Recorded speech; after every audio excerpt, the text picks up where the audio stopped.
Olá, bom dia a todos e todas. Michel, muito obrigada por essa fala tão inspiradora a todos nós. Eu queria saudar todo mundo que está conectado aqui ao Inova City Digital, com o objetivo de escuta, de troca de saberes, experiências, conhecimento, sobretudo com esse desejo, né, de embarcar em agendas mais propositivas. Sejam todos muito bem-vindos. Eu queria agradecer pelo convite para mediar esse diálogo tão relevante e urgente.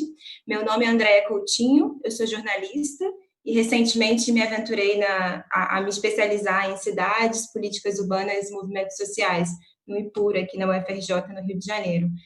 Atualmente, eu sou coordenadora de comunicação do Instituto Clima e Sociedade, que é uma organização filantrópica que atua diretamente no combate à mudança climática no Brasil, né? A missão do Instituto nasce a partir da necessidade de refletir a agenda climática sobre uma lente urbana. Ou seja, como organização, a gente entende que as cidades são a causa da mudança do clima, sofrem as consequências e também podem ser a solução para o enfrentamento da crise climática nas cidades, de forma local e global, né? Diante disso, eu queria contar rapidamente, compartilhar com vocês uma experiência muito interessante que a gente teve no ano passado, porque a gente é uma organização financiadora e a gente financia projetos através de áreas diversas, como transporte, energia, política climática, economia. A gente apoiou ano passado, em outubro, uma exposição chamada O Dia Seguinte. Eu não sei quantos aqui tiveram a chance de visitar a mostra aqui no Rio de Janeiro. Para mim, ela é um estudo de caso, porque eu sempre gosto de contar. A exposição tinha um caráter sensorial e imersivo. Ela convidava a gente a refletir sobre qual cidade queremos e a cidade que definitivamente não queremos. Então, o objetivo do projeto era sensibilizar pessoas de todas as idades e gerações sobre as causas e consequências da mudança climática e como ela está muito mais próxima da gente do que a gente imagina. Então, o debate ficou conectado com segurança alimentar, com a energia que usamos, saneamento básico, desigualdade, tudo isso relacionado a gênero, raça e assim por diante. Né? Esse foi um dos exemplos que me fez questionar todas as possibilidades de futuro que a gente tem, a partir da reflexão crítica, que é um dos temas que a gente vai abordar aqui hoje nesse debate. Que tipo de cidade queremos viver, né? Qual é a relação entre cidade e felicidade, que ainda é um conceito tão subjetivo e conectado a tantas variáveis, né? A gente sabe que a cidade precisa ser pensada para pessoas e oferecer leveza, bem-estar, oportunidades, mas também precisa ser inclusiva. E o nosso cenário hoje está em débito com essa realidade. A gente pode ter cidades mais sustentáveis e eficientes? Né? O que faz a gente gostar ou não da cidade que a gente vive? E como a tecnologia pode contribuir para melhorar a vida das pessoas no território e na cidade?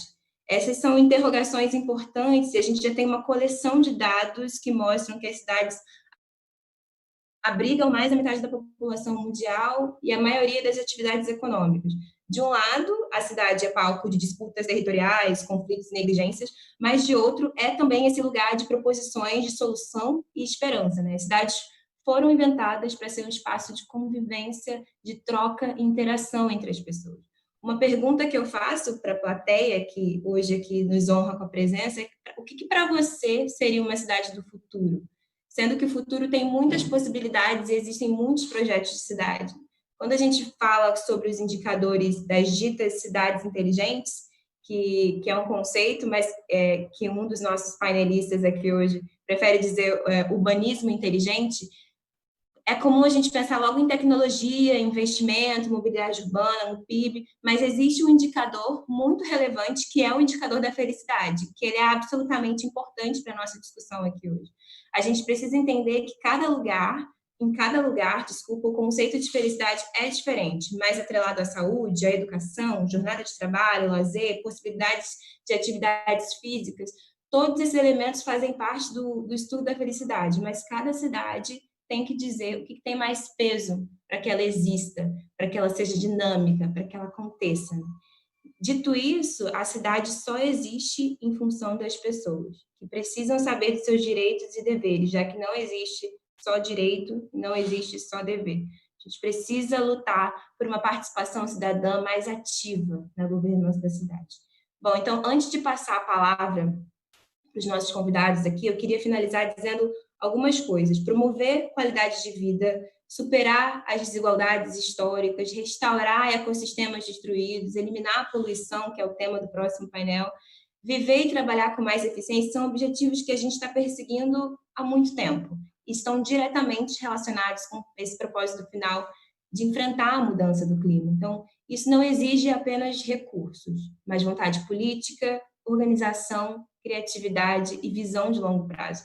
Por isso que a experiência de Tomás de Lara e Cláudio Marinho são absolutamente fundamentais para a nossa reflexão de hoje sobre planejamento urbano para cidades inteligentes. Bom, então, sem mais delongas, eu quero apresentar Tomás de Lara, que é administrador de empresas, mestre em comunicação digital e, entre muitas outras atuações, é cofundador do Movimento Cidades B. Seja muito bem-vindo, Tomás.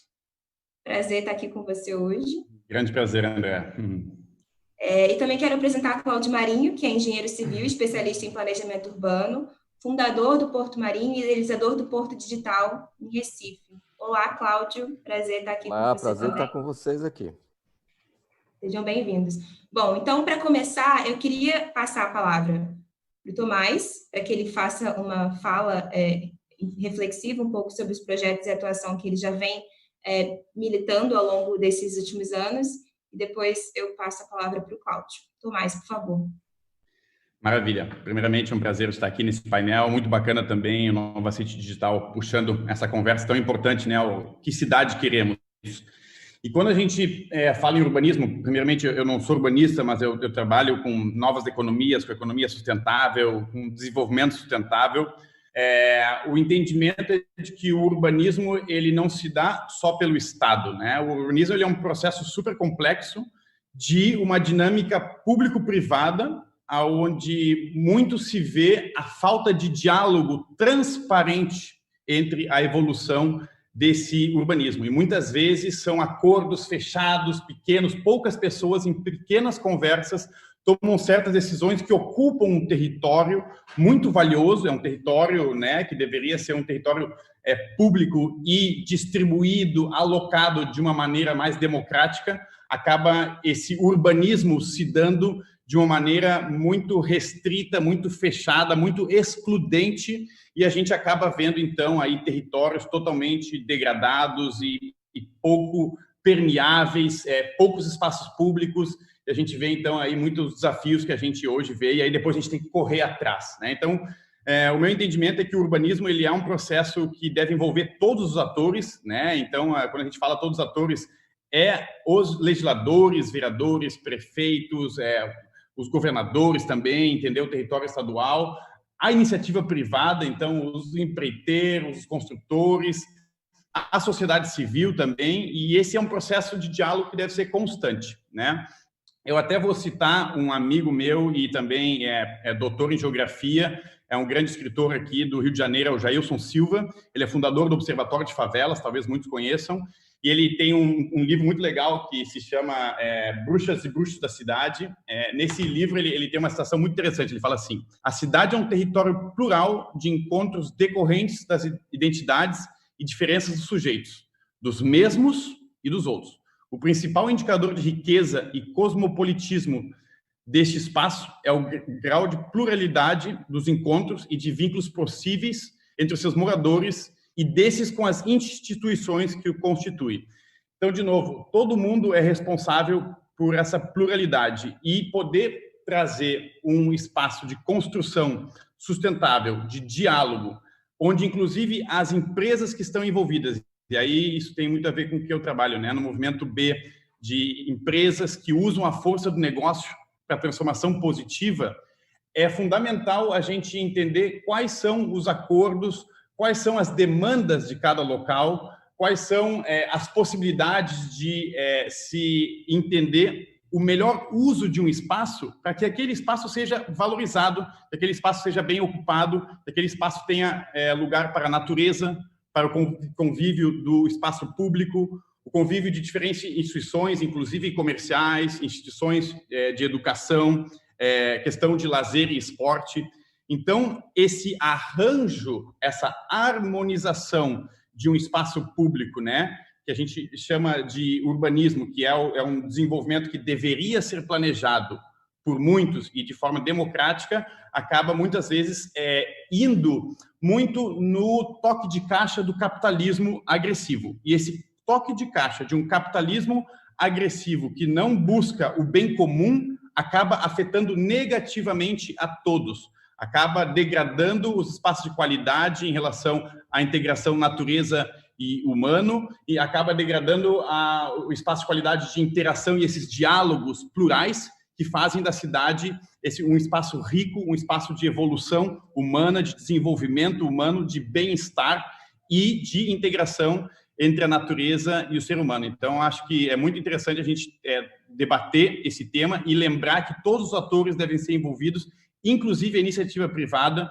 e quando a iniciativa privada tem uma visão que é linear e pouco sistêmica, acaba a gente vendo grandes desafios globais que hoje a gente tem e a gente tem que correr depois atrás. E o custo econômico de corrigir isso é muito maior depois do que pensar, planejar e acordar de forma democrática anteriormente. Mas, basicamente, para iniciar a conversa, é isso aí. Obrigada, Cláudio. Obrigada, Tomás, desculpa. Eu acho que você trouxe um elemento de pluralidade e identidades, e acho que sem isso a gente não consegue refletir sobre cooperação, sobre interdependência. Então, muito obrigada pela sua colocação, e eu passo a palavra para o Cláudio. Muito obrigado. É muito bom escutar o Tomás e antes o Michel, com observações tão pertinentes sobre os desafios que temos para as nossas cidades. Eu vou retomar alguns deles ao longo aqui da nossa conversa. Antes de mais nada, agradecer e dizer do meu prazer, satisfação e honra de estar fazendo parte dessa iniciativa do InovaCity. Agradecer a todos os organizadores e a Andréa, em especial, por estar aqui mediando e participando ativamente do nosso debate. Essa história de mediador neutro eu não gosto muito, não. Tem que estar aí como a Andréa, tem que estar sentindo a temperatura e se manifestando.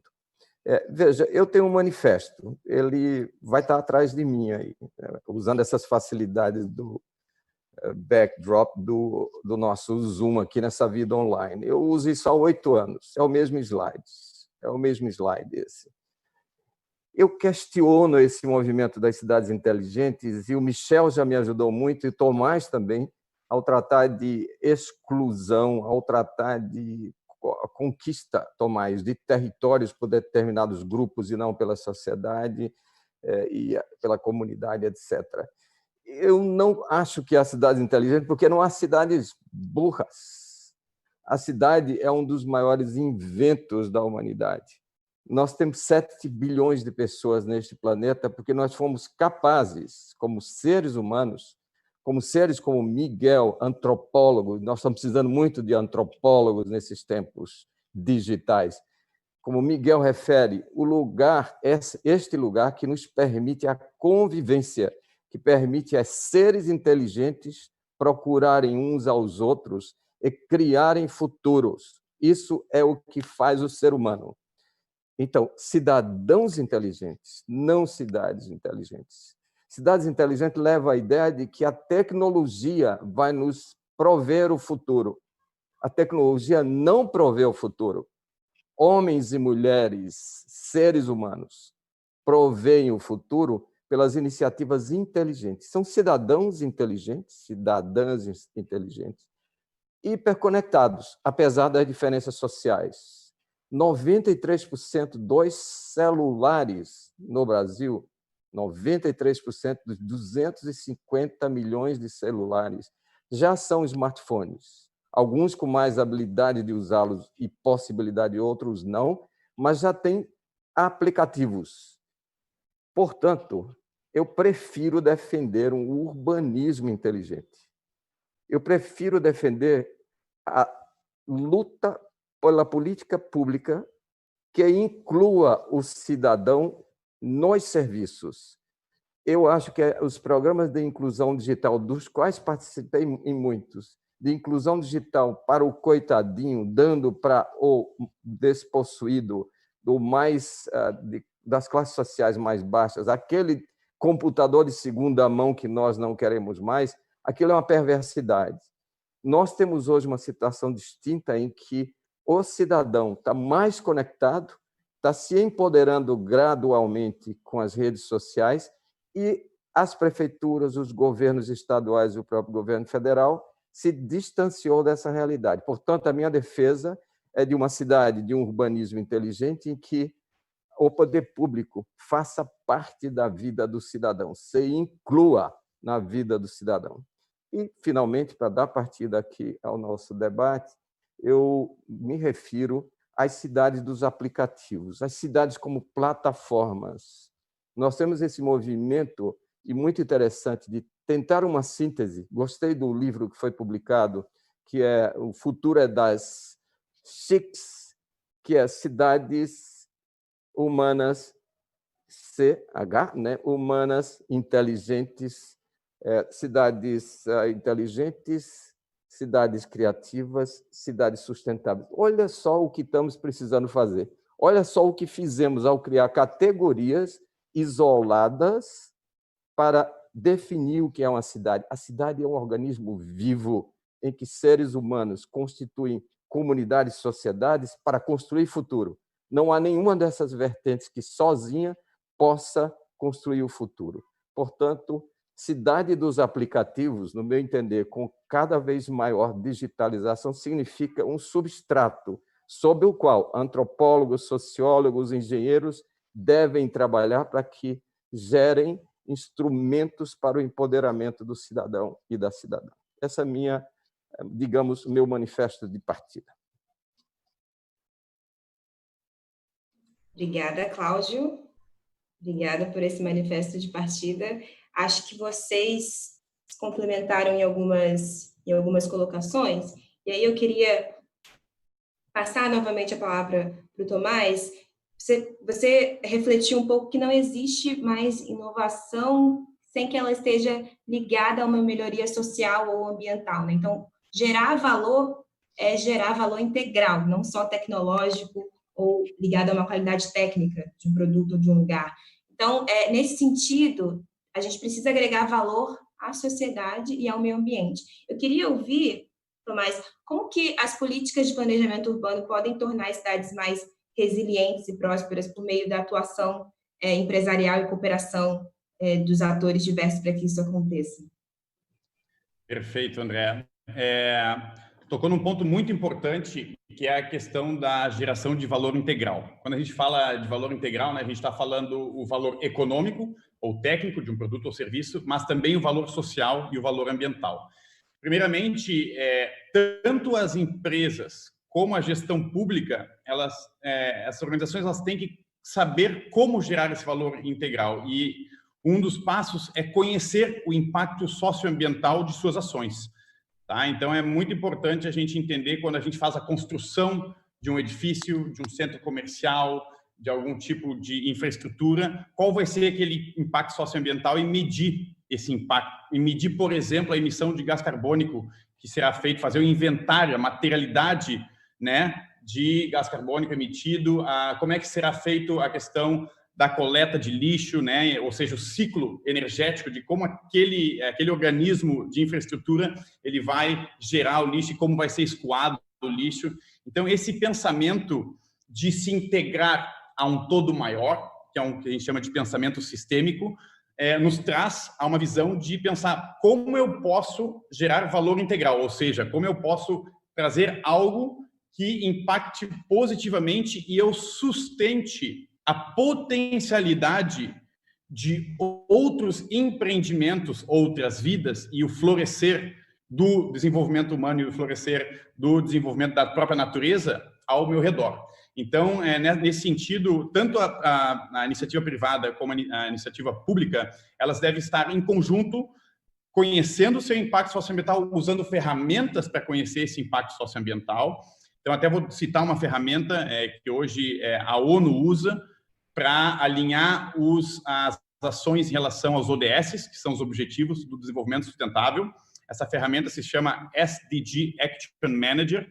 É uma ferramenta que o Pacto Global está usando da ONU para fazer com que as empresas alinhem suas ações em relação aos ODS e também pode ser utilizada por ONGs que também querem entender quais são as ações que seus projetos estão fazendo em relação aos ODS. Então, novamente, é muito importante, primeiro, conhecer o seu impacto socioambiental e, em um segundo momento, buscar trazer valor para o contexto local.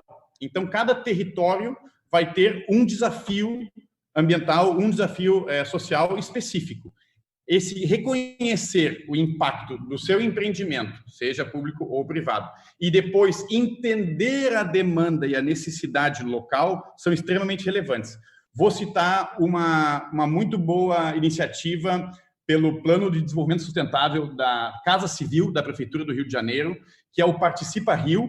É uma ferramenta muito até nesse sentido inovadora, porque eles fizeram uma consulta pública online, onde perguntaram aos cidadãos da região metropolitana do Rio quais eram os ODS mais relevantes em seu bairro, por bairro, tá? Então isso foi bem interessante e, nesse sentido, a resposta era por ODS, então eu escolhia 3 ODS e de cada ODS tu ainda escolhia quais eram as metas, 3 metas por ODS, né? Porque a gente sabe que tem 17 ODS, são 169 metas para o desenvolvimento sustentável. Então, com isso, por exemplo, que é uma iniciativa que a gestão municipal pode fazer, ela começa a entender por micro-região, que é um bairro, né, que obviamente os bairros têm as suas dinâmicas e têm seus desafios diferentes, começa a entender as demandas do cidadão. E uma vez que tu começa a saber de verdade, de fato, contextualizado quais são as demandas sociais e ambientais, tu começa a dar indicativos para a gestão pública no desenvolvimento urbano e principalmente também indicativos para a iniciativa privada, que vai empreender infraestrutura, né, mobilidade e tantas outras serviços ali. Quais são as demandas e como essas iniciativas podem trazer esse valor integral, de novo, econômico, social e ambiental.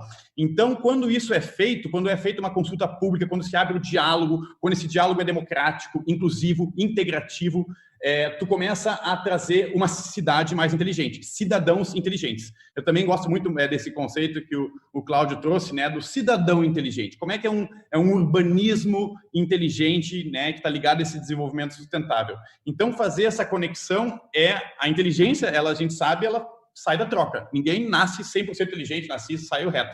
Tu vai aprendendo, tu vai trocando. Então, essa troca, hoje, com as ferramentas digitais e online que a gente tem, elas são muito ricas e podem e devem ser usadas, as ferramentas online, para entender o que é valor para cada região, para cada contexto, para cada bairro, e assim iniciar esses, não só os diálogos, mas iniciar os acordos e as conversações para poder evoluir em gerar esse valor integral. Aí só queria citar também, para acabar aqui minha colocação curta, que, por exemplo, para dar um exemplo em relação à iniciativa privada, no Brasil a gente tem, já estamos chegando a 170 empresas B certificadas, né? Mas só para dar uma visão, a gente tem várias empresas que trabalham pelo desenvolvimento urbano sustentável, desde a TC Urbis, que trabalha com mobilidade a partir de bicicleta e planejamentos que se interligam em termos de mobilidade urbana, a New Inc, que trabalha com desenvolvimento sustentável, bioaclimatização de prédios, a Vivenda é uma empresa B que trabalha com reforma de casas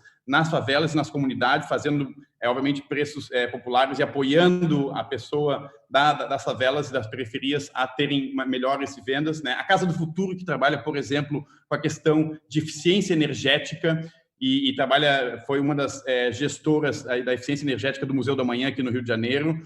A própria Magic, que é uma construtora de São Paulo, que faz uma coisa muito legal, que é o mapa afetivo. Então, antes de construir um prédio, eles fazem um mapa afetivo do bairro, conversam com a dona de um botequinho que está ali há 30 anos, conhecem a vida dela, aí fala de um barbeiro que está ali há 15 anos, fala da vendinha de materiais de construção que está ali do seu José, não sei o quê, e constrói esse mapa é entregue aos construtores, aos investidores, e esse mapa fica ali para que os novos moradores daquele prédio ou de um estabelecimento comercial já conheçam a riqueza social que existe naquele lugar. E dessa forma, tu cria o quê? Resiliência social e tu constrói vidas, diálogos e maior riqueza. Então, isso é uma coisa que, na verdade, não tem tanto custo, é só um pouquinho de criatividade e um pouquinho do desenvolvimento da cidadania inteligente que a gente traz aí um desenvolvimento sustentável muito melhor.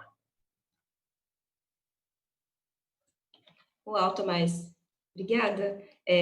Acho que a criatividade nesse processo de inovação, e aí sem a cooperação e sem a reflexão sistêmica, a gente não consegue avançar em medidas propositivas. Então, olhando para o futuro e trazendo um pouco, conectando com o que você trouxe para a gente, o Cláudio falou de lugares inteligentes e a cidade como esse organismo vivo que fomenta a comunidade. Eu queria entender junto com você, Cláudio, o futuro que está sendo redesenhado com base em inovações tecnológicas e aplicações digitais. O Porto Digital, que é um projeto que você idealizou, ele é, portanto, um ativo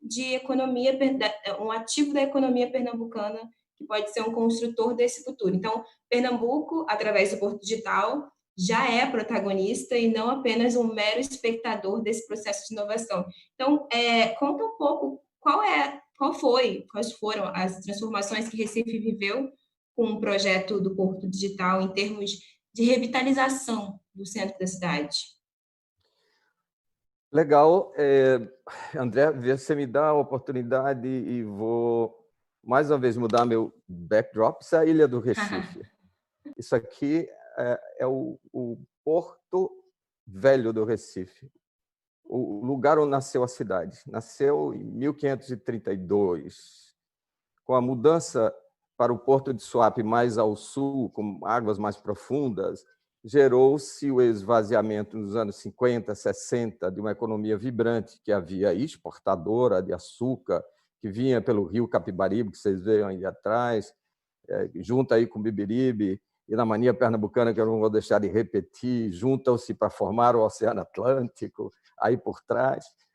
Esses produtos vinham de batelões, chegavam aí no cais do Apolo e eram embarcados para exportar. Com o esvaziamento, gerou-se uma oportunidade no começo dos anos 2000, eu era secretário de Ciência e Tecnologia do Estado, e junto com a universidade, com lideranças do Centro de Informática e empresas de informática, nós criamos o Porto Digital.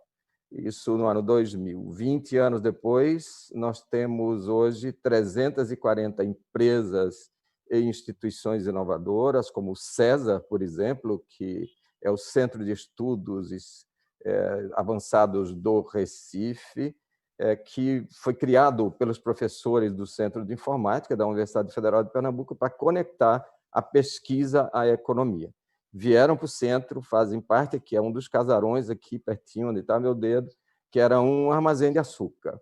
Tem 700 pessoas trabalhando aí. Nós tínhamos 2 empresas no ano 2000, hoje temos 340 centros de pesquisa como o César e 11.400 pessoas trabalhando no bairro do Recife, 60% das quais têm entre 20 e 30 anos. São, portanto, da geração Y. Jovens que, num espaço, no que eu chamo do Distrito de Inovação de 5 minutos, me apropriando e dando crédito à excelente iniciativa da prefeita Ana Hidalgo de Paris, que foi reeleita exatamente, entre outras coisas, por isso, que fala de uma cidade de 15 minutos em que nós possamos ter nossas necessidades fundamentais, de lazer, educação, economia, etc., numa caminhada ou um trajeto de bike em 15 minutos.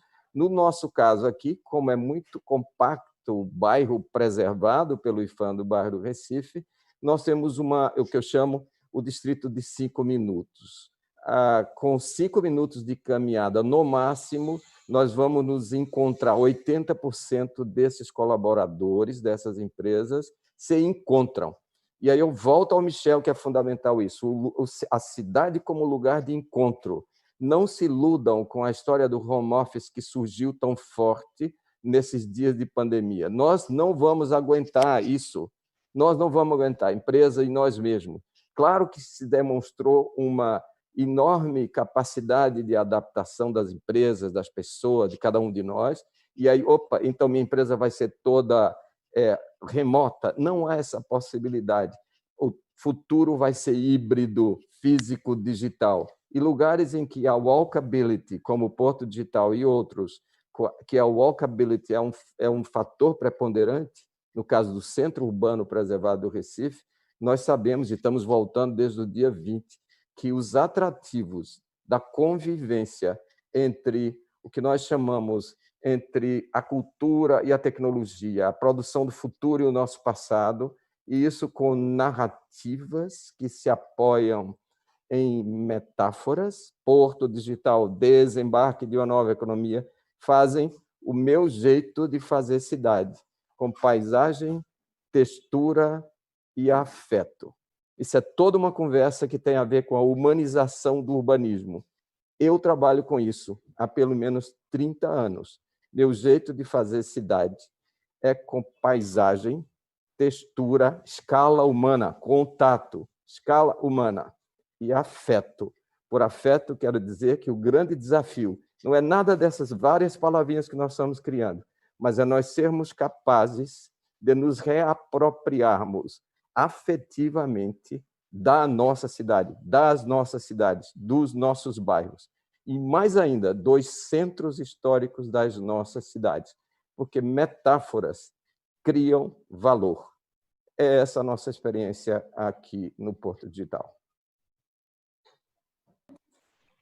Bom, metáforas criam valor, paisagem, textura e afeto, que dialogam com o que o Tomás trouxe sobre fazer um mapa afetivo da cidade. Exatamente, exatamente.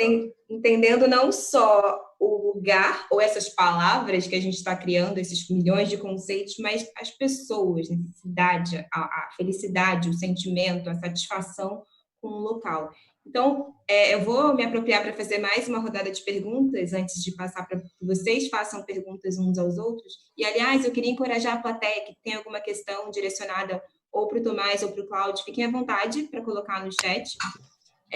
Bom, Tomás, novamente, partindo do contexto que você desenvolveu, e aí ainda embarcando na reflexão que o Cláudio trouxe, o contexto atual dos desafios sociais e ambientais. Eu queria resgatar da sua fala um pouco da sua visão sobre interdependência, ou seja, a colaboração como fator decisivo de evolução da vida e, consequentemente, evolução da vida nas cidades, né? A sustentabilidade tem esse tripé social, ambiental e econômico, então eu queria que você compartilhasse com a gente que tipos de lições, por meio desse pensamento sistêmico que você defende e sempre se posiciona, que tipos de lições dessa interdependência a gente pode aprender sobre economia colaborativa, com viés de impacto positivo nas cidades, com uma cultura sobre as empresas trabalhando, inclusive, de forma multissetorial, junto à sociedade civil, governos e cidadãos. Obrigado pela pergunta, André. Eu adoro esse tema, até tenho que me cuidar para não ficar aqui. A vida na Terra, ela evolui a partir de uma relação de interdependência profunda, né? É muito interessante a gente estudar um pouquinho sobre biologia evolucionária e entender que a vida na Terra, que já tem em torno de 4 bilhões de anos, são 4 bilhões de anos de erros e acertos. E os seres que se adaptam, melhoram e evoluem são aqueles seres que apoiam, suportam, sustentam melhor a vida ao redor. Até é muito interessante porque tem uma discussão, né, da biologia evolucionária que até então, alguns 15 anos atrás, se falava, no darwinismo, se falava que é a lei da sobrevivência do mais forte. E é muito interessante porque hoje se sabe, os ecologistas e pensadores sistêmicos, físicos, biólogos, ecólogos, falam que não é a sobrevivência do mais forte, é a sobrevivência.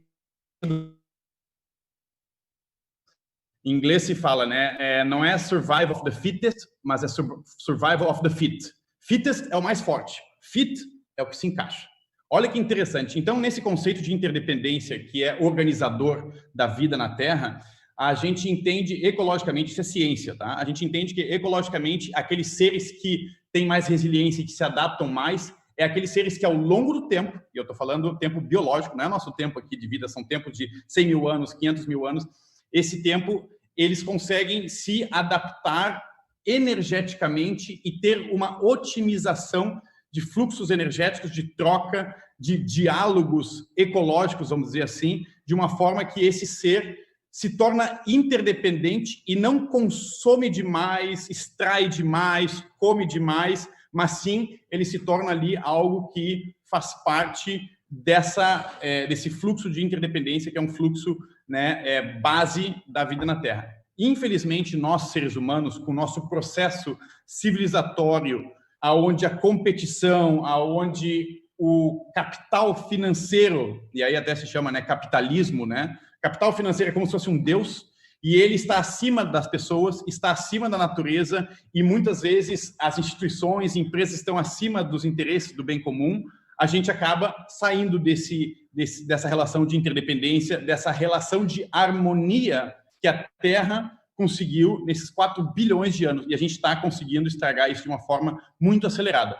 É muito legal quando a gente vê a Terra de longe, a gente vê ela, né, em fotos da NASA e tudo, a gente vê que tem a biosfera. A biosfera é uma esfera que protege a vida totalmente harmonizada, equalizada, o espaço sideral, que é vácuo, frio, que pelo menos não tem a vida desenvolvida como a gente conhece aqui na Terra. Então, a gente tem que lembrar que a gente compartilha uma mesma casa, os problemas, a agressão, a degradação que eu faço aqui no meu bairro, na minha cidade, ele afeta todo o sistema, e isso é a interdependência ecológica que a gente estuda na ciência. Então, por isso, por essa visão que faz parte de uma visão científica, a colaboração se torna o paradigma mais importante. Eu gosto muito de frisar também a diferença, né, de uma evolução do pensamento, que antes a gente falava de vantagem competitiva nas empresas. Hoje se fala de vantagem colaborativa.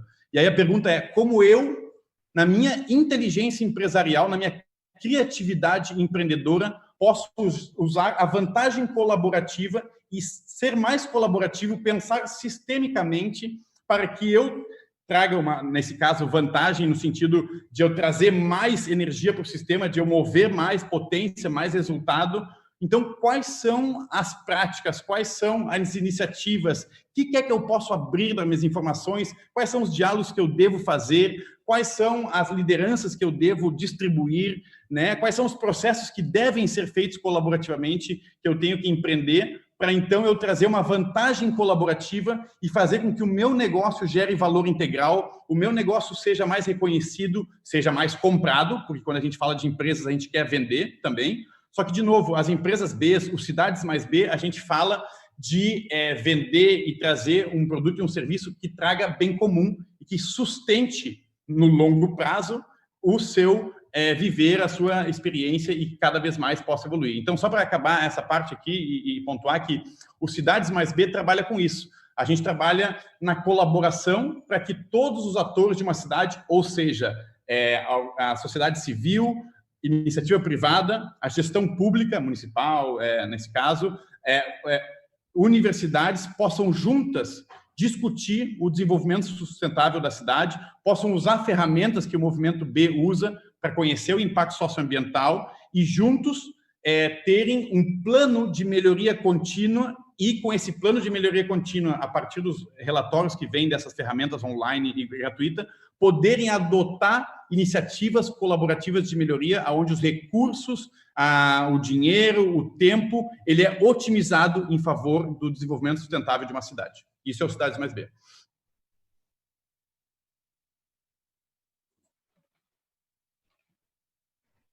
Recurso, tempo e dinheiro em prol da cidade, em prol das cidades mais B. Eu tenho uma reflexão sobre quando a gente olha para ferramentas mais ágeis e cotidianas para poder entender como a cidade que se movimenta, se aglomera e cria comunidades, e acho que só um urbanismo mais inteligente pode dar conta da gente entender esse cenário e refletir em cima dele.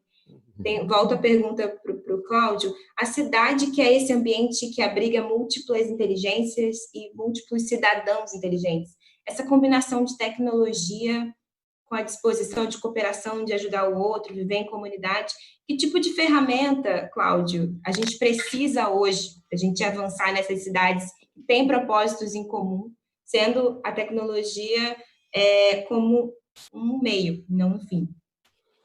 Ótimo, ótima pergunta, agradeço, porque traz um outro debate, que eu só deixei um pezinho no fim de uma fala minha sobre as plataformas, cidades, aplicativos.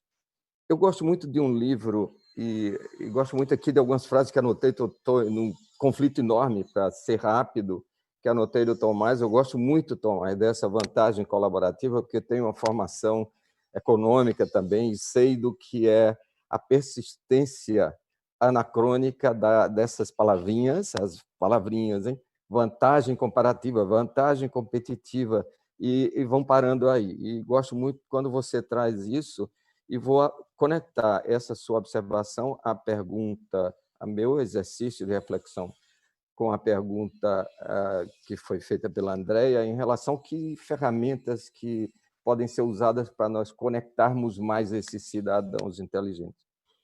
Tem uma iniciativa de Copenhague, 5 anos atrás, coincidentemente, 2015, fazia um plano para o turismo em 2020, hoje. Olha, não tinha a epidemia, a pandemia. E dizia assim, o turismo como você conhece is dead. The tourism as we know is dead. O que é que eles diziam como manifesto à comunidade?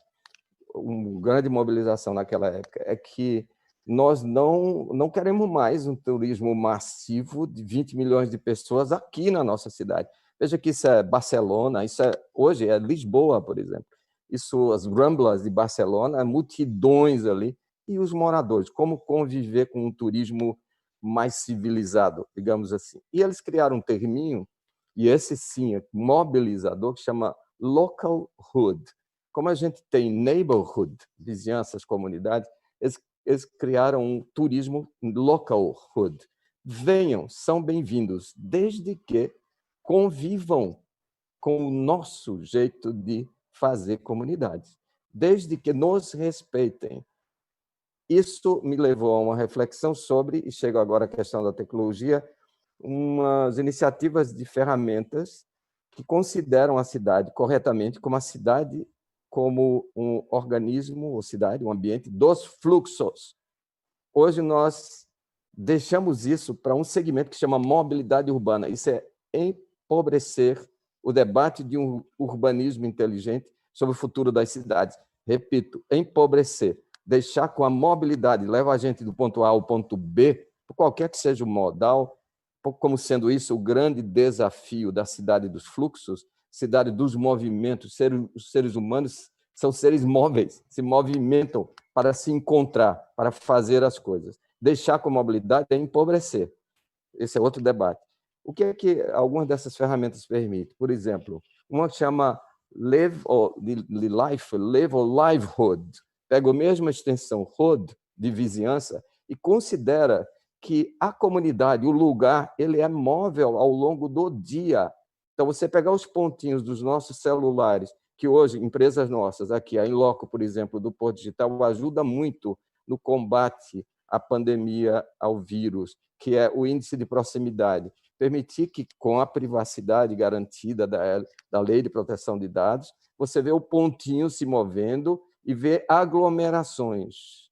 Você tem uma cidade que, às 7, 8 horas da noite de happy hour no Rio de Janeiro, tem pontos de aglomeração, que você sabe que aqueles pontos vêm e voltam.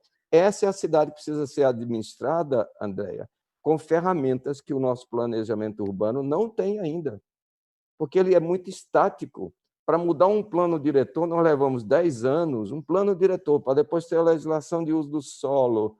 Isto é, o grande desafio, repito, para as nossas cidades, para as prefeituras, é de se incluírem na vida dos cidadãos que vivem em livelihoods, em vizinhanças móveis de interesse, pontos de interesse da cidade, que precisam de ter policiamento, que precisam de ter arranjos de infraestrutura. E não estou falando dos carnavais, porque o carnaval você tem um ano para planejar. Estou falando do dia a dia. Portanto, uma tendência e uma possibilidade de uso de plataformas digitais com aplicativos conectados é o de possibilitar ao cidadão empoderado pela hiperconexão que já tem, usar a cidade como a sua cidade a cada dia e produzir o futuro de forma coordenada pelas redes.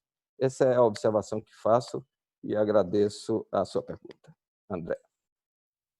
Obrigada a você por essa resposta, por essa aula, não só de cidades, mas como de vida. Bom, agora é esse momento aqui eu vou dar a oportunidade que vocês interajam entre si. Então, eu vou passar a palavra para o Tomás para que faça uma pergunta para o Cláudio e depois, posteriormente, o Cláudio interroga o Tomás e a gente vai para as perguntas da plateia. Olha, eu vou pegar a oportunidade, já que a gente tem uma moderadora tão qualificada, e vou fazer a pergunta para a moderadora, se tu me permitir, moderadora, por favor. Por favor. Então, eu sou muito fã do ICS, somos parceiros no Colabora América, também temos que fazer parceria com Cidades Mais B, adoro o trabalho de vocês.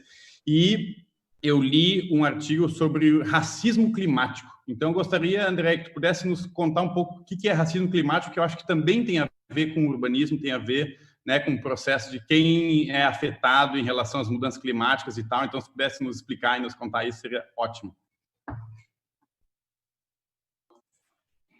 Agradeço a pergunta, é um tema que me atravessa muito, não só por ser uma mulher negra, mas por ser uma ativista por justiça climática. E eu gosto da sua pergunta porque hoje, na comunidade climática, a gente dialoga muito sobre medidas de mitigação e adaptação, só que a gente esquece um pouco do território, das pessoas, da população negra, que é a mais afetada com a mudança do clima. Então, impactos climáticos têm cor, tem gênero e tem lugar. Então, quando a gente fala sobre racismo estrutural, ele também estrutura a discussão climática. As periferias e as populações tradicionais querem ser agentes no mundo. Então, não apenas ser visto como uma população vulnerabilizada, mas sim como uma população que participa das decisões para que estruturem as cidades, as periferias também para a realidade deles. Então, esse conceito, que é muito apoiado no conceito de apartheid climático, que é um risco que a gente está, segundo a ONU, esse conceito de apartheid climático é um risco que estamos à beira se continuarmos emitindo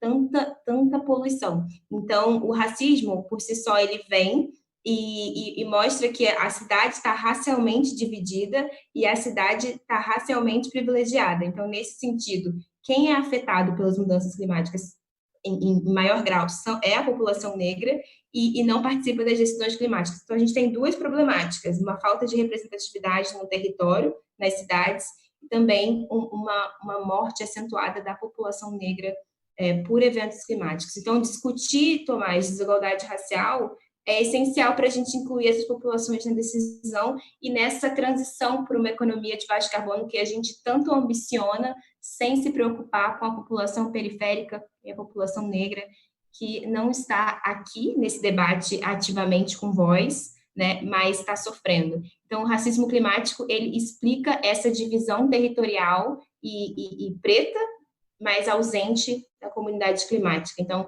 além de mecanismo de mitigação e adaptação, a gente não pode reforçar o racismo climático nos territórios.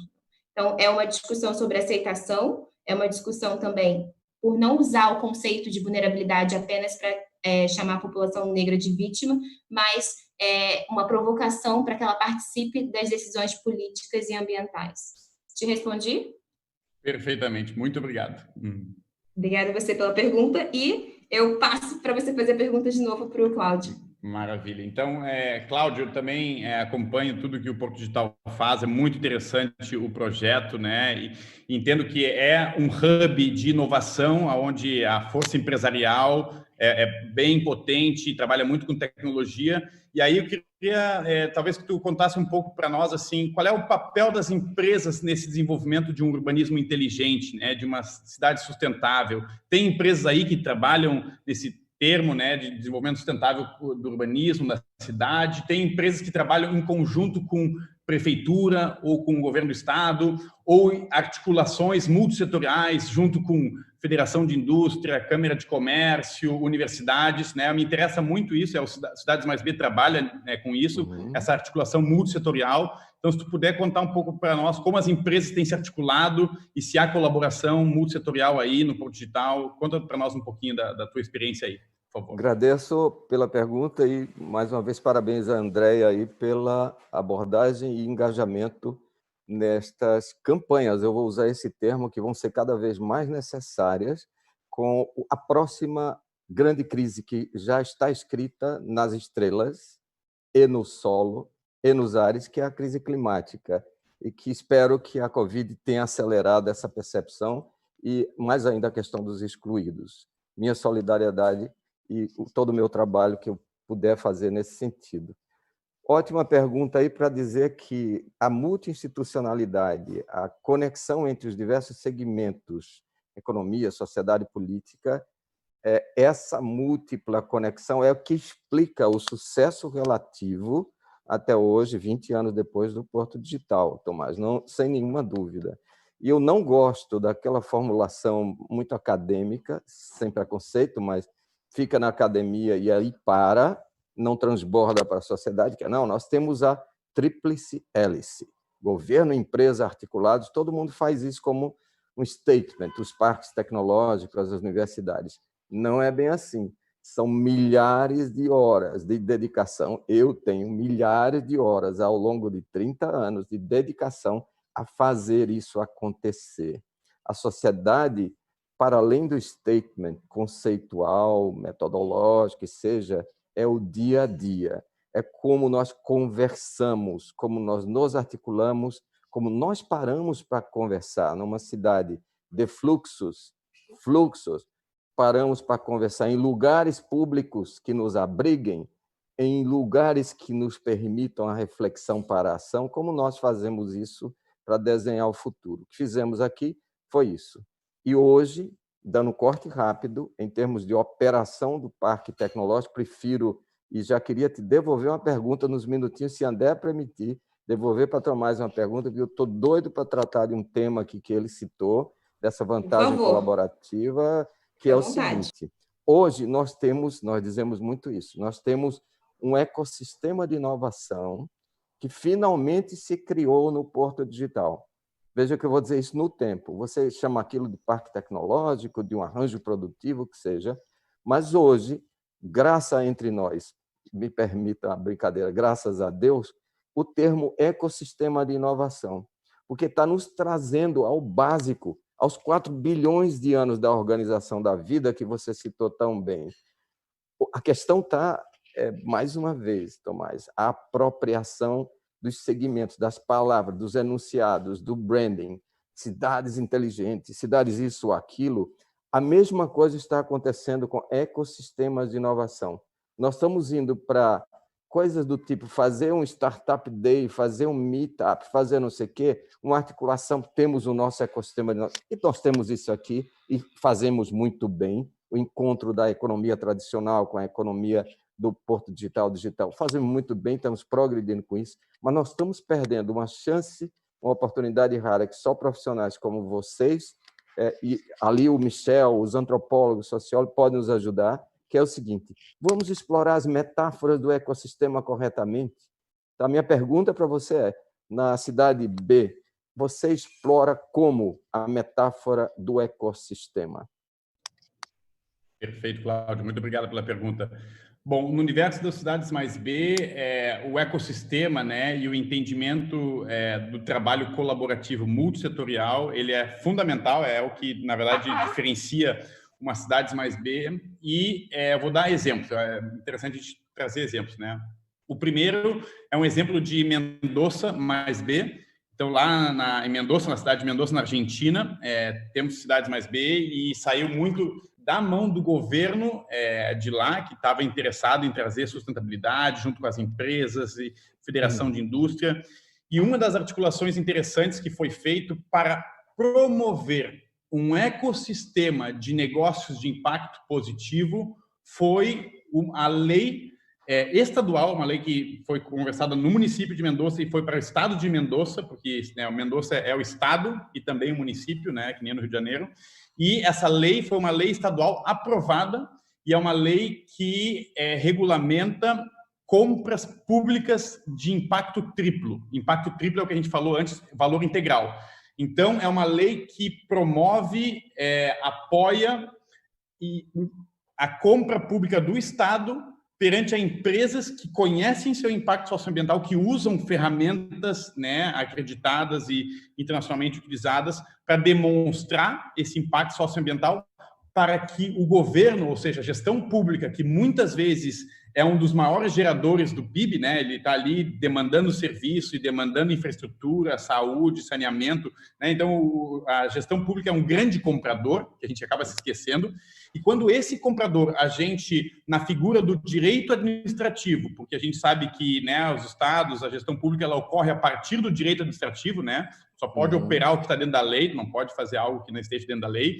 Então, quando tu modifica a lei, tu modifica o ecossistema, né, a dinâmica do ecossistema para que um ecossistema promova ou se beneficie quando ele consegue trazer projetos e produtos e serviços de impacto socioambiental. Então, isso é uma articulação que teve que ser feita entre legisladores, entre advogados argentinos que estavam ligados ao movimento B, entre contadores que também fazem leis específicas tributárias e tudo mais, porque tem toda uma complexidade aí para que um ecossistema evolua e comece a trabalhar para o bem comum.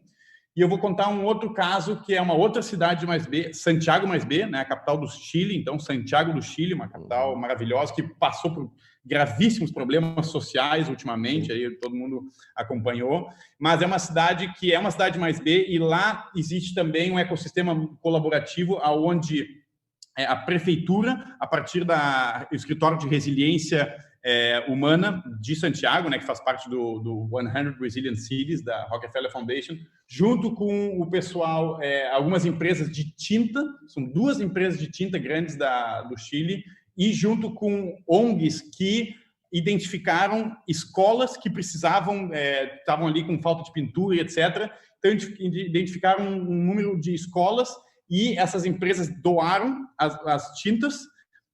Outras empresas doaram dinheiro para pagar artistas, e esses artistas grafiteiros fizeram grafites super lindos com os temas dos ODS.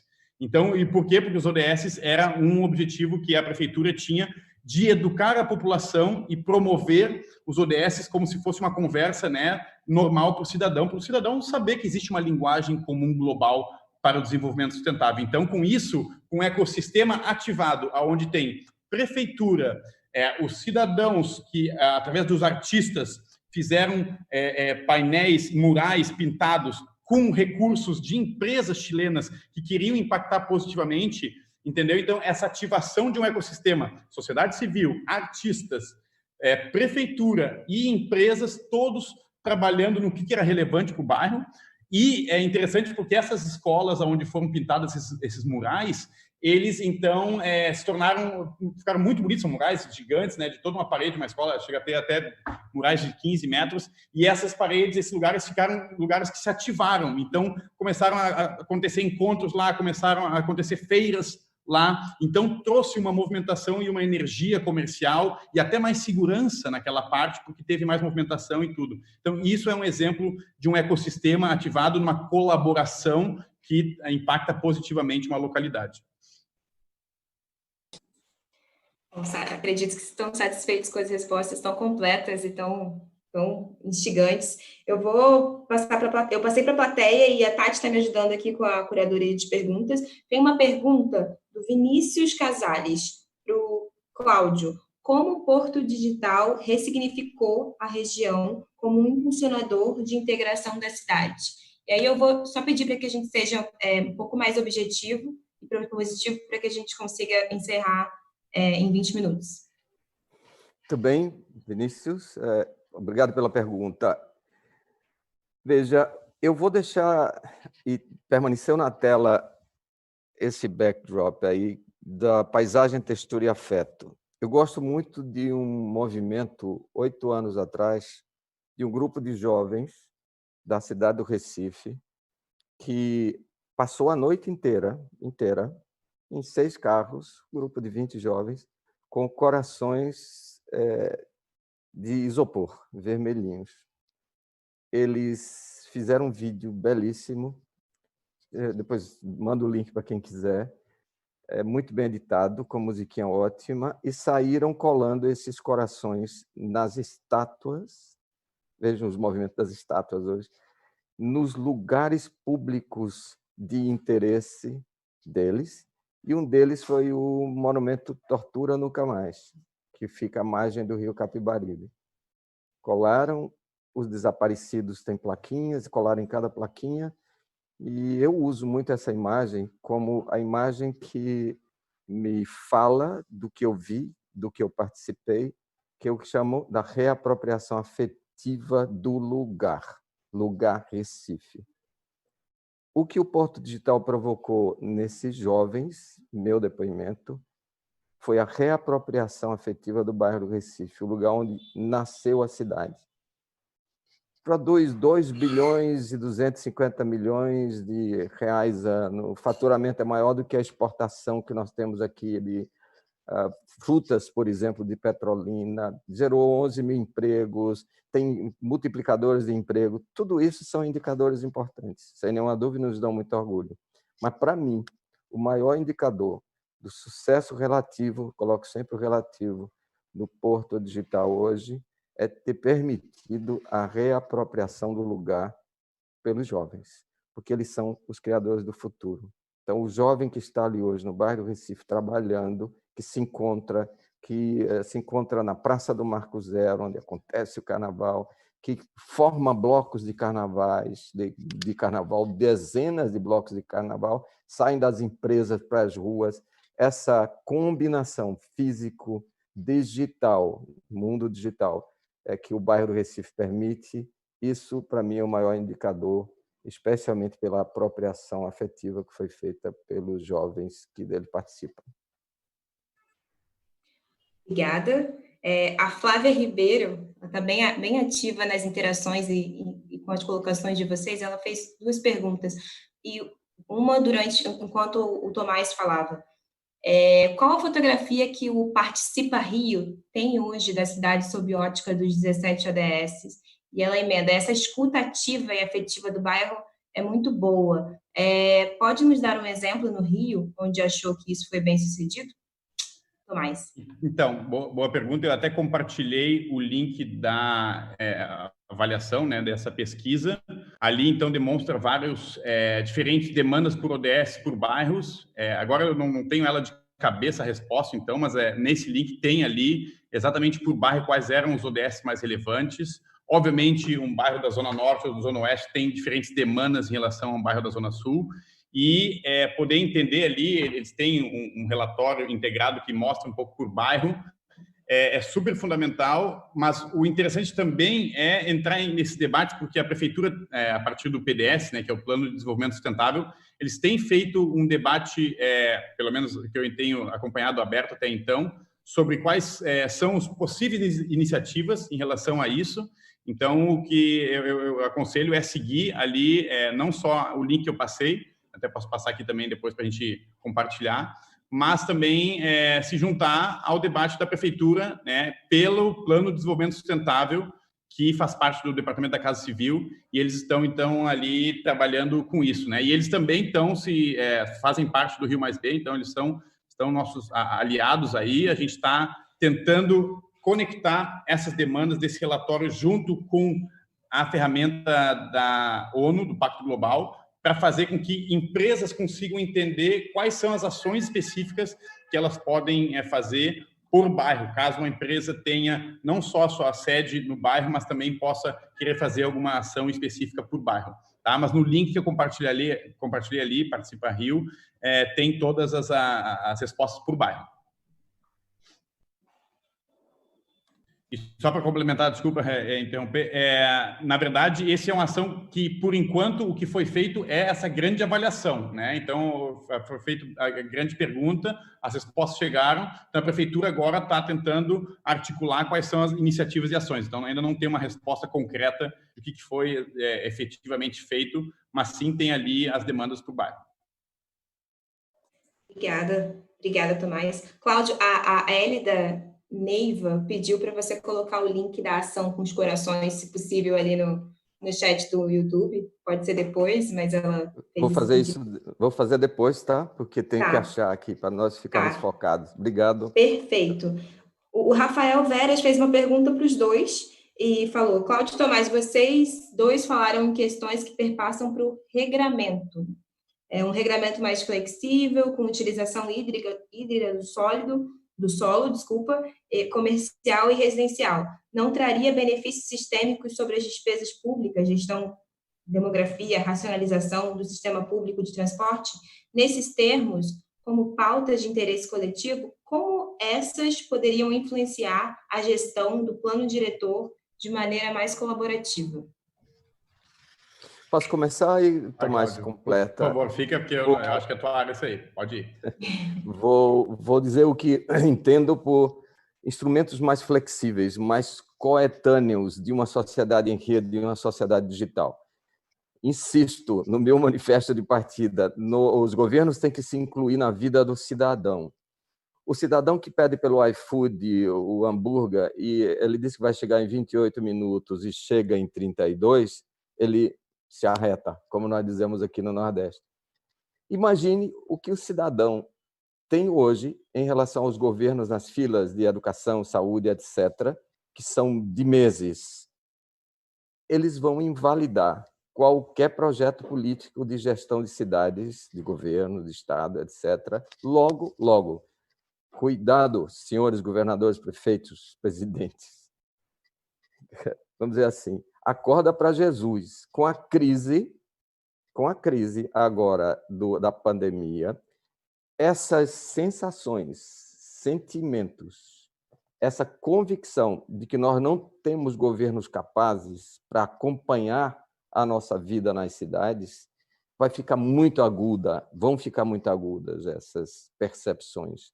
Portanto, os governos têm que acelerar as mudanças de regras, agradecendo pela pergunta, entre elas, lei de uso do solo, planos diretores, instrumentos de incentivo fiscal, instrumentos de incentivo que o Tomás tratou aí, ecossistêmicos. Por exemplo, hoje está rodando aqui nos nossos grupos de WhatsApp uma discussão da proposta de Paulo Guedes de reforma fiscal, essa que está aí no Congresso, feita correndo depois de tanto tempo de demora.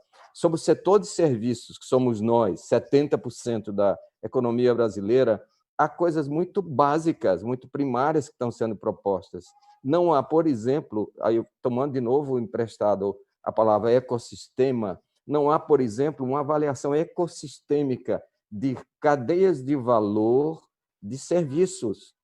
Isso é uma necessidade. Os nossos fazendários, os que tratam dessa legislação, sabem nada disso, literalmente. Sabem tirar o ICMS, o ISS, do segmento que está do petróleo, ou tirar da energia, que é mais rápido, tirar disso e aquilo. Mas não sabem nada do que é a evolução ecossistêmica da nossa economia. Então, é preciso sofisticar. Nós precisamos de um Estado mais sofisticado. Aquela discussão do Estado mínimo, não sei o quê. Não, é um Estado mais sofisticado, que tem as ferramentas adequadas para acompanhar a vida em cidades e no campo. A economia agrária nossa já avançou tanto e nós não temos instrumentos, por exemplo, os ambientais, capazes de fazer o equilíbrio entre a preservação da Amazônia e a exportação bem tecnificada que nós temos de produtos primários. São coisas tão elementares que nos dão, de vez em quando, uma certa agonia. E eu não quero terminar com agonia, não. Eu queria terminar aqui, já que nós estamos no finzinho mesmo aí. Eu queria terminar, se me permite, com uma outra imagem, aqui atrás de mim, para dar um passeio de Zeppelin com vocês pelo bairro do Recife. 1933, nós estamos a bordo do Zeppelin. Isso que nós estamos vendo aqui é uma janela, nós estamos na janela do Zeppelin. E dizer que, na realidade, para desenhar futuros, ou nós nos reapropriamos do espaço público da produção do futuro, que é o espaço da interação, da convivência físico-digital, ou FIDital, físico-digital social, como diz o meu parceiro irmão Silvio Meira, nós estamos precisando de uma nova sociabilidade para a construção do futuro. Nós estamos embarcados nessa nova sociabilidade aqui no bairro do Recife. São bem-vindos os que quiserem nos visitar. Olha, eu vou pegar aqui a carona do Cláudio, que fez uma resposta muito boa e citou de Estado sofisticado. Eu concordo plenamente, profundamente com ele.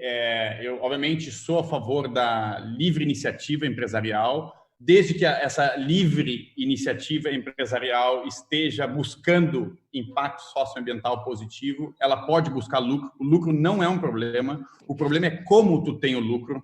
Tá? O lucro ele é uma força de entusiasmo, uma força de criatividade empresarial, mas a questão é como tu chega a esse lucro. né?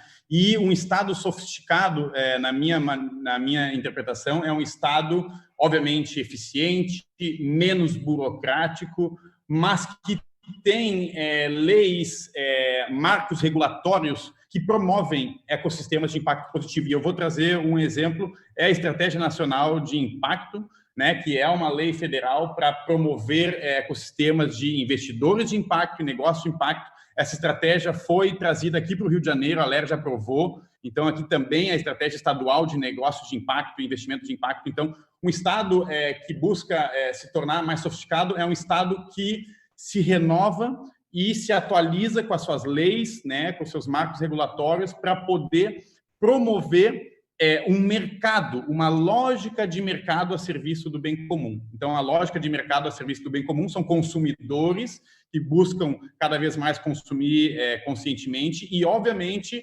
produtores, né? Então, que trazem ali a oferta e que essa oferta cada vez mais esteja baseada em impacto socioambiental positivo. E isso, o lucro, ele pode vir e deve vir. E o lucro, a gente acredita e já tem estudos acadêmicos que o lucro ele se sustenta mais se a gente está preocupada com esse impacto socioambiental e sistêmico. E só trazer um exemplo, a Natura, que é uma empresa B, multinacional, que, por sua vez, por ser uma empresa B, por está trabalhando com cosméticos a nível global sustentável, conseguiu dinheiro no mercado para conseguir adquirir outros grandes grupos de cosméticos, como a Avon, como a The Body Shop. Então, a Natura hoje é a empresa de cosméticos mais sustentável e respeitada do mundo, né? E ela tá esse diferencial que ela está trazendo no mercado e essa reputação tem a ver com negócio de impacto e trazer produtos sustentáveis e evoluir, né? Última coisa que eu quero falar: ninguém é perfeito. Não existe o cidadão perfeito, não existe o ser humano perfeito, não existe a empresa perfeita, nem o Estado ou o município perfeito. O mais importante é o compromisso de melhoria, é a consciência. A gente ter consciência todo dia que a gente acorda, trabalha e faz a nossa cidadania, seja por empresário, consumidor, gestor público, artista, não importa. Que a gente tenha consciência de que a gente está trabalhando ou aportando para que a nossa cidade seja melhor, tenha mais dignidade, mais felicidade, mais integração na natureza, porque só a partir da colaboração e do trabalho individual pequeno de cada um a gente consegue evoluir. E mais uma pergunta da Tatiana Lins: como as startups podem ajudar a termos cidades mais inteligentes ou um urbanismo mais inteligente, como diz o Cláudio?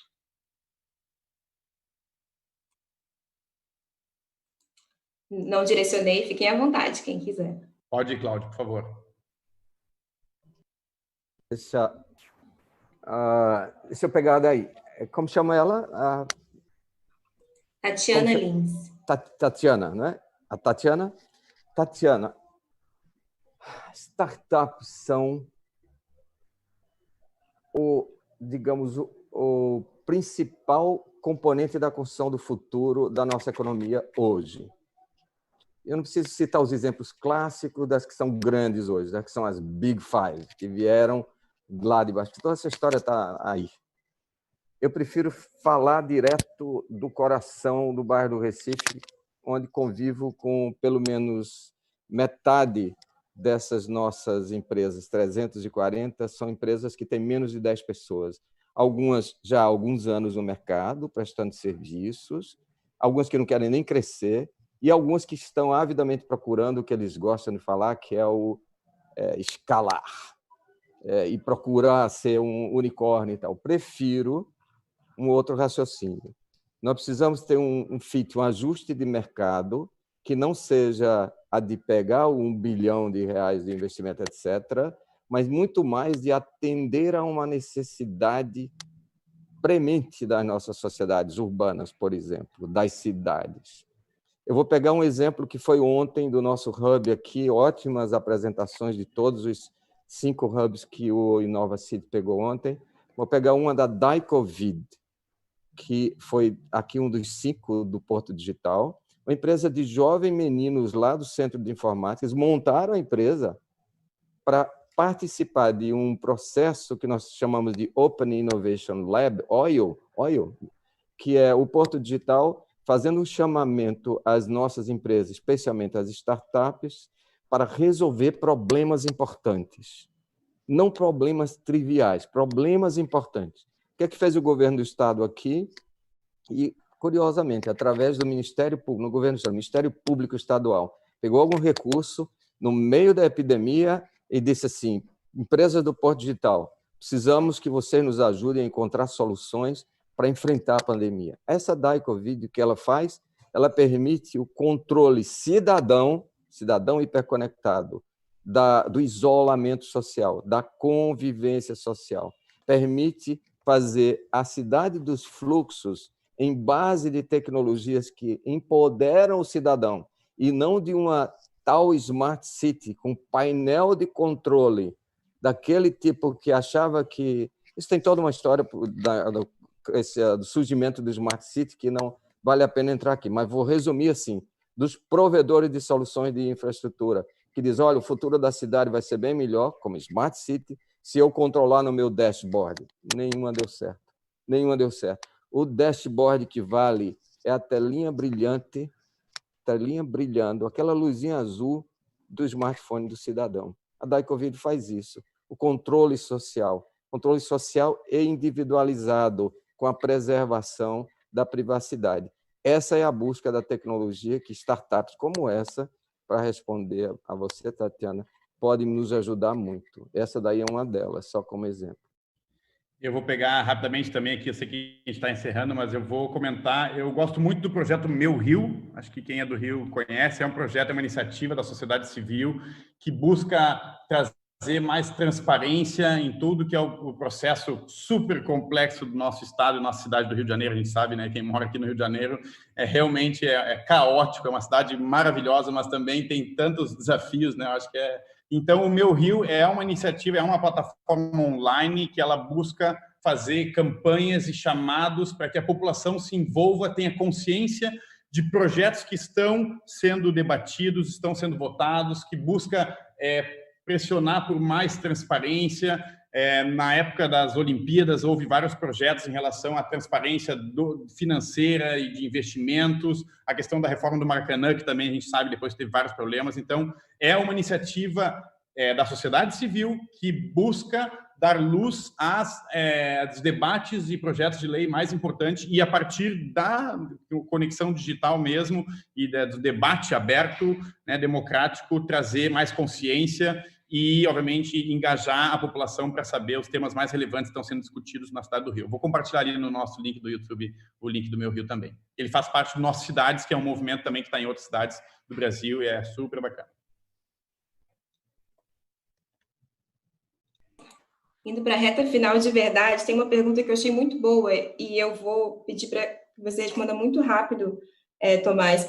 A Carol Sampaio perguntou como conseguiremos ter cidades B sem cidadãos B. Achei...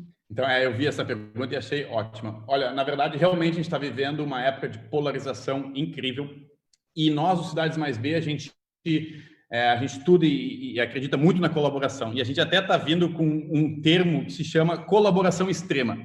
Para a gente poder superar essa pandemia e esse colapso econômico, né, que a gente está vendo, muitos desafios econômicos e sociais, a gente tem que trabalhar com uma cultura de colaboração extrema. E essa cultura de colaboração extrema, ela tem a ver com como a gente pode colaborar com o outro que é diferente. Como a gente pode colaborar com aquele que tem uma outra ideologia, que tem um outro partido, que, enfim, tem uma outra abordagem, maneira de trabalhar com o tema, e como a gente pode ser criativo, né? Porque o ser humano é criativo, né? É um ser criativo. E como a gente pode, então, conseguir evoluir do nosso paradigma de competição e conseguir colaborar, porque colaborar com aquele que é da mesma ideologia, da mesma organização, da mesma roda de conversa, de cerveja, do que for, é fácil. Agora, colaborar com outro que pensa diferente, que tem um partido diferente, que luta por causas diferentes e que apoia X, Y, Z político ou movimento, esse é o desafio. Então, assim, a gente vai ter que se superar como ser humano, a gente vai ter que se desafiar para poder trazer essa cultura de colaboração extrema, aonde mesmo as polarizações políticas, ideológicas, que existem hoje, e vou dizer, na minha opinião, não sou futurólogo, mas só vai aumentar, sabe por quê? Porque o mundo vai se tornar mais complexo, a tecnologia vai se tornar mais complexa, inteligência artificial, robô, tudo a questão que está vindo aí, elas vai tornar o mundo mais complexo e as polarizações vão aumentar também, porque vão ter várias ordens de visões e iniciativas e ideologias. Então, o que a gente pode diminuir para harmonizar essa complexidade que faz parte da evolução civilizatória é uma cultura de colaboração extrema, uma cultura o Cláudio falou de afeto, uma cultura de empatia, escuta empática, uma cultura de comunicação não violenta e uma cultura, de fato, de a gente buscar diálogos que são restauradores, regenerativos, para a gente poder evoluir em conjunto, porque a gente compartilha uma mesma casa e a cidade é construída porque a gente faz no dia a dia. Então, isso é muito importante. Cláudio e Tomás, eu queria agradecer profundamente as reflexões de vocês, as colaborações. Acho que eu saio desse painel muito inspirada por uma cidade mais inclusiva, uma cidade mais ativa. Vocês colocaram aqui uma avalanche de reflexões. Eu queria só fazer uma retrospectiva para que fique no nosso hall de ações e proposições do futuro. Vocês falaram sobre diálogos ecológicos, relação com a harmonia. O Cláudio trouxe esse tripé de paisagem, textura e afeto, e o quanto a gente deve, sim, fazer o mapa afetivo da cidade para que a gente consiga entender as necessidades. Por quê? Porque a gente precisa incluir na vida dos cidadãos, como o Cláudio reforçou, então, ferramentas de planejamento que não se tem ainda, ferramentas para a gente conhecer os impactos ambientais, como o Tomás trouxe brilhantemente, trazer um valor para o contexto local, contexto do bairro. E, por fim, ninguém é perfeito, a gente precisa de conscientização, a gente precisa lutar, e esse caminho só é construído coletivamente a partir de reflexões, iniciativas como essa, que a gente está fazendo em diálogo, em cooperação, interdependência. Então, eu queria agradecer pelas trajetórias de vocês e colocações tão pontuais, tão importantes e urgentes. Sigamos, acho que a gente vai se reencontrar ainda muito, e parabéns pelo trabalho.